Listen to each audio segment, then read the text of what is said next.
Hey, I'm Nate Dodson, and we're here today with my lovely wife, Jasmin, who is a litigator. She literally fights people for a living. I've never won an argument with her, and that's why literally in just a couple of weeks we're having a vow renewal after 16-ish? 15-ish years of being married. And you know what? I'm a much better husband than a calendar. Good thing I didn't marry a calendar. Hi, I'm Jasmin Dodson. I'm Nate's wife. I have to suffer through all of his lovely jokes all the time for 15 years. And if I had two Marriage? wheels, I'd be a bicycle. Oh, good Lord. Okay, so he wins the award for Best Dad Jokes. Just Oh. disclaimer. You know what? I'm so proud that Rose. Oh, you were already asleep last night. What happened? Our wonderful, now 13 going on 21-year-old. She's 12. That's fine. My wonderful, by the time we get to actually showing this, she's going to be 13. Oh, okay. Going on 40. Remember earlier when you talked about how you never win an argument? We're here to talk about common arguments. Common arguments or conflicts? Is it the same thing? So our lovely daughter, Rose, she was just rolling with the dad jokes. Nice. I mean, she took it on, and she would come out, present these really me-worthy, horrible jokes to both Ruby and I, and then she'd have her little chuckle, and then she'd run to the back and plan for more horrible. I've never been so proud. I know. I teared up a little bit. I know. And then, you know, the Warriors won, and I got over it. Yay. Go Golden State. So if you guys don't know, I grew up in the Bay Area, so I'm a big Golden State Warriors fan. So hopefully by the time this airs, they will have another NBA championship under their belt. And speaking of, you know, we're talking about conflicts. So I also do family law litigation. So one of the things that is important to note when you're choosing a future spouse is if they tell bad jokes, it's likely that your kids will also tell bad jokes. Conflicts, where do you want to start? And if you're married to a divorce attorney, just know that if you get divorced, they're probably going to win everything. Probably. So that's why, again, haven't won a fight, happy marriage. I at least know how to hide money, so she's going to have to find it first. I know where it is. I know that you guys have a conflict story you told us last time about a parking ticket. You want to tell us that story again? Oh my goodness, was this our very first argument? Is that? The first argument Oh my ever. goodness. We were both in law school, and I used his car. He was driving a silver Honda Civic. I remember that. It was pretty sweet. It was, very sweet. And I had gone out that night, and I couldn't drive home, so I left the car parked where were we, Pacific Beach, San Diego? Was it PB? Yeah. That's where you left the car. A PB, and then when I came home in the morning, you asked me a question. What was the question you asked me? Is the car safe? And I said, yes, car is safe. Great. And that was it. That was it. So 2 days later, I think it was 2 days later, we left it there the whole weekend. 3, who's counting? Well, somewhere along those lines. And then we went to go get the car, and the car was littered with parking tickets because it was parked in Pacific Beach, and it was like a 2-hour time limit or something, but there was like probably 3 or 4 parking tickets on the car. And then there was the littering tickets for the parking tickets on the cars because there were so many of them. But it is totally a fun place in San Diego. The bar area, the young area. I don't even know if we're allowed in the neighborhood anymore. But we're not cool enough to go there anymore. Memory. Okay. In any case, then she's responsible. That's what he alleged, that I was responsible for the parking ticket, because he could have gone and got his car at any time. I offered to take him to go get his car several times over the course of the weekend. But why bother? The car was safe. Car was by safe. your own representations, which I detrimentally relied upon. And when you went and got the car, it was safe, wasn't it? No damage to the car at all. You don't think getting ticketed from here to Phoenix is safe? Literally, it got tickets because it was unsafe. But that's not the tickets that were, it wasn't parked in an unsafe manner. The tickets were that it was parked in a 2-hour parking. So safe and allowed parking is completely different. So as you can see, this argument has been going on for quite some time. At least 15, 18 years. I don't know. Long time. So what happens when someone has an argument like this and it's legal, they need to settle it out in court? How do you decide who is the responsible party in something like this? It's easy. She's responsible. It was her duty to ensure that my chattel, being a car, was safely in an area that it was not going to be disturbed, meaning wrecked, vandalized, or ticketed. No, that's not a definition. It totally is It's a not the definition. definition of safe. It doesn't say a place where you will not get a parking ticket. That's not safe. It That's could have been unsafe. towed. I don't know. But could you have also went and got your car Was the next there? morning to prevent it from being ticketed? Why would it be my obligation when you To took get the your car? own car? Yeah. Didn't I offer to take It you was- to get your car? And you said, no, it's fine. Because I detrimentally relied on your representations That that it was safe. And the car was safe. it was in a towing risk. It was So, ticketed. to answer your question, when conflict like this happens, you usually got to figure out a couple of different things. Number one, you got to figure out if the juice is worth the squeeze, right? Meaning that you got to figure out whether or not the amount that you're going to receive back is going to be worth the time and effort and expense of fighting for it. In this particular instance, I think the parking tickets weren't that expensive.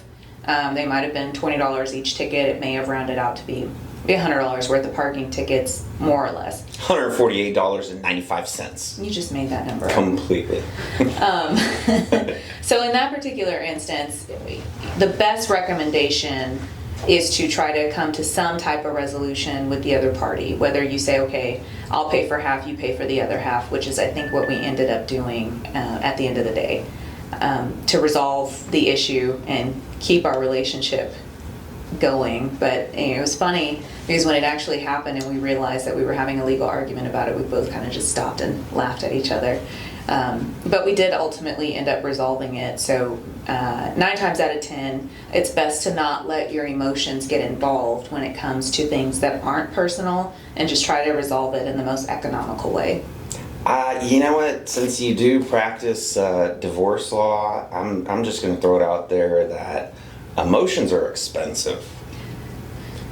That's true. Proving that point. I remember someone that I know was going through a divorce, and they spent $10,000 fighting over an Xbox. Xbox. Yeah, and what's the value of an Xbox? It was a special Xbox Oh. because it had a hard drive with, All the games. yeah, Oh, you remember this too. yes. You know exactly what. I do. $10,000 over a video game. See, that's a lot of time and effort put into getting to all those checkpoints. It was the principle of the matter. It was. But then you look back in time and you think about, the Beanie Baby divorce, where a couple the spent $20,000 fighting over Beanie Babies, which They were are pretty cool. at the time, yeah, in the 80s. And the judge just threw the big pile of Beanie Babies and had them take turns. You pick one, you pick one. I know, little did they know they should have held out for the Tickle Me Elmos. They should have held out for the Tickle Me Elmos. So Or- Jasmine, your experience when those emotions get expensive and they start racking up and people can't come to a conclusion on how they want things to end, How long, in your experience, has that taken for people to come to a resolution?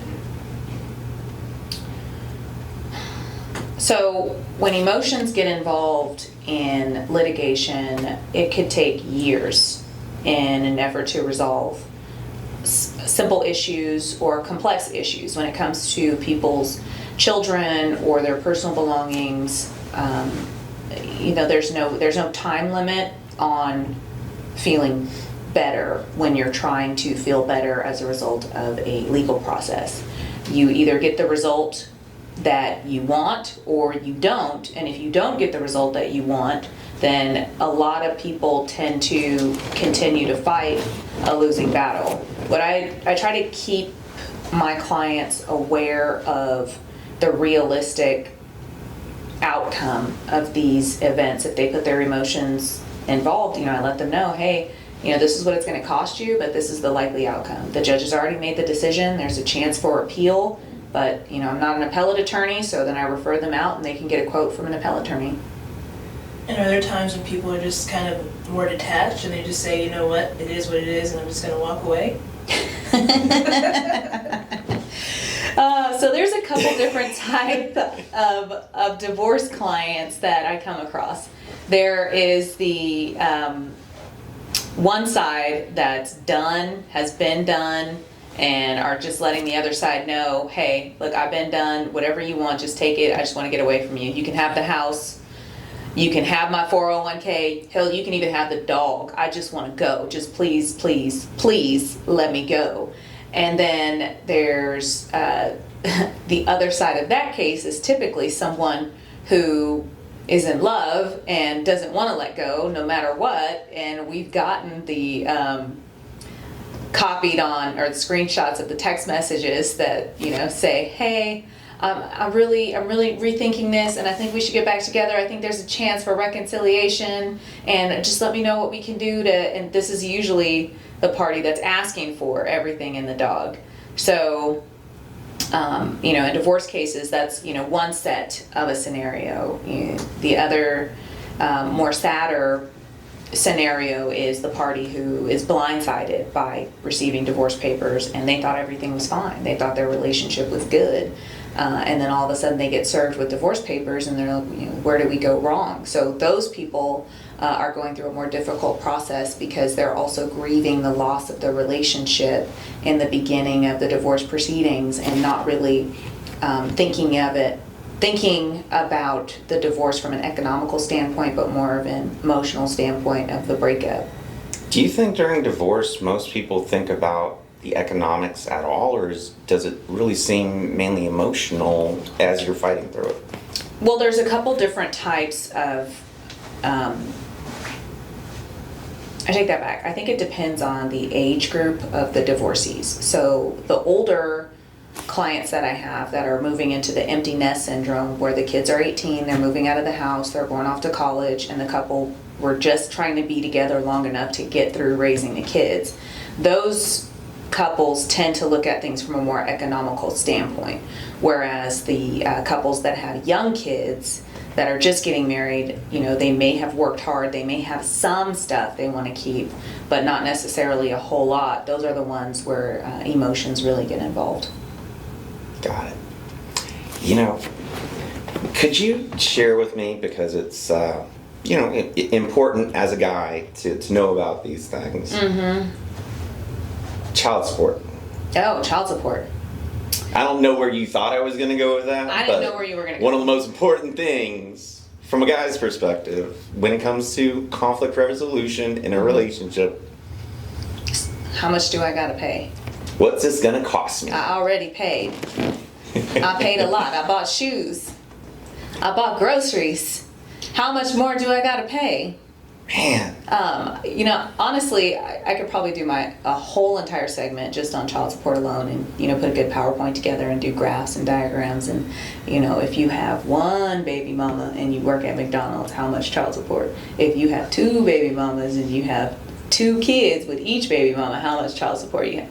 So, the state of Texas believes that 20% of your gross income should be attributed to child support. That doesn't include medical support as its own animal. If you don't have medical support and can't afford medical support will be provided for you. So a question that I have. Uh-huh. You know, we've got 2 kids. They're beautiful. We do. Mm-hmm. If we didn't have one of them, Mm-hmm. would I have to pay you less? Or is it still kind of that 20%? No, 20% is for one child. If you have 2 kids, I think it's 25%. I have to look at the chart. What if we had 10? It caps out at a certain percentage.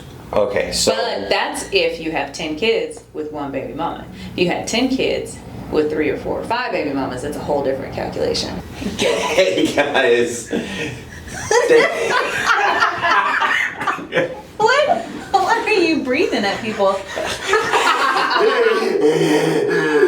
That's awful. It's too much spack in your life. Oh my god. Get ready for the next episode. Yay, yay. Spackle in your eye. Oh my goodness, that's awful. Please edit that out. I knew it was gonna get, I knew the spack was gonna get, okay. Outro. I done did my bit. Okay, all right. Thanks for watching, guys. This is Jasmine Dodson. And this is Nate. See you guys next time.